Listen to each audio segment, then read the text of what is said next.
ଭାରତ ଏମିତି ଖେଳିବ ବୋଲି ଆମେ ଭାବିନଥିଲୁ।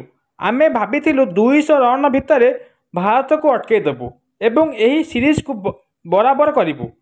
ଏମିତି କହିଛନ୍ତି ଆଡାମ ମାକ୍ରମ। ହଁ ଦର୍ଶକ ବନ୍ଧୁ, ସାଉଥ ଆଫ୍ରିକା ଭାରତର ଚତୁର୍ଥ ଟି20 ମ୍ୟାଚ୍ରେ ସଞ୍ଜୁ ସାମସନଙ୍କ 56 ବଲ୍ରେ 109 ରନ୍ ଏବଂ ତିଲକ ବର୍ମାଙ୍କ 47 ବଲ୍ରେ 120 ରନ୍ର ବ୍ୟାଟିଂ ଦେଖି ସାଉଥ ଆଫ୍ରିକାଙ୍କ ମୁଣ୍ଡ କାମ କରୁନାହିଁ। ଆକ୍ରମ କହିଛନ୍ତି ଯେ ଭାରତକୁ ଟି20ରେ ହରାଇବା ଏତେ ସହଜ ନୁହେଁ। ଭାରତ ଟି20ରେ ଏବେ 1 ନମ୍ବର ଫର୍ମରେ ଅଛି। ଟି20 ଭାରତରେ ଶକ୍ତିଶାଳୀ ଏବଂ ଭାରତର ବୋଲିଂ ମଧ୍ୟ ଉନ୍ନତର।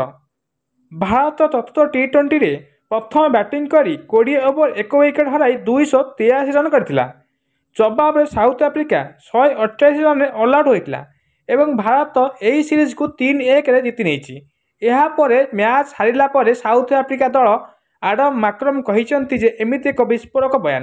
କହିଛନ୍ତି ଯେ ଭାରତକୁ ହରାଇବା ଏତେ ସହଜ ନୁହେଁ ଏବଂ ଭାରତ ଟି20ରେ 1 ନମ୍ବର ଦଳ।